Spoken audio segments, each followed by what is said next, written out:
کو خواب میں دکھایا گیا تھا. تو نبی صلی اللہ علیہ وسلم کہتے ہیں کہ میں نے دیکھا 3 قسم کے لوگوں کو.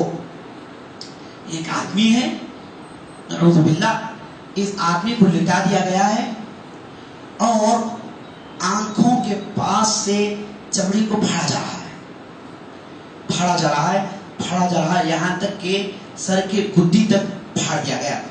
اس کے بعد 2 منہ کے کونوں سے چیرا گیا یہاں تک کہ پیچھے تک پہنچا دیا گیا. اس کے بعد حلق سے چیرا گیا یہاں تک پیچھے تک پہنچا گیا. چہرے میں 3 جگہ مکمل طور پر چیر دیا گیا. میں نے پوچھا کہ یہ کیا بلا ہے، یہ کیا مصیبت ہے؟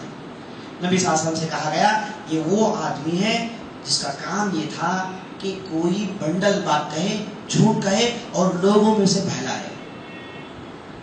مصیبت ہے. واٹس ایپ آپ کے پاس ہے، لیٹسٹ ٹیکنالوجی آپ کے پاس ہے، تو جو چاہے لکھ کے پھیلائے.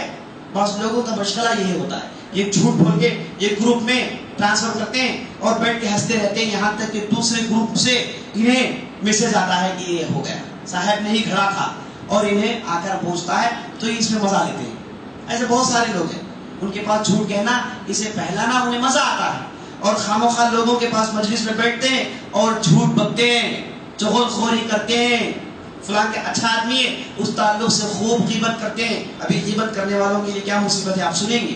تو جھوٹ پھیلا رہا ہوگا اس کی یہ سزا، آنکھوں سے لے کے پیچھے تک چیر دیا جائے گا، منہ سے لے کر پیچھے تک چیر دیا جائے گا، اور یہاں سے لے کے پیچھے تک چیر دیا جائے گا باقاعدہ مکمل طور پر.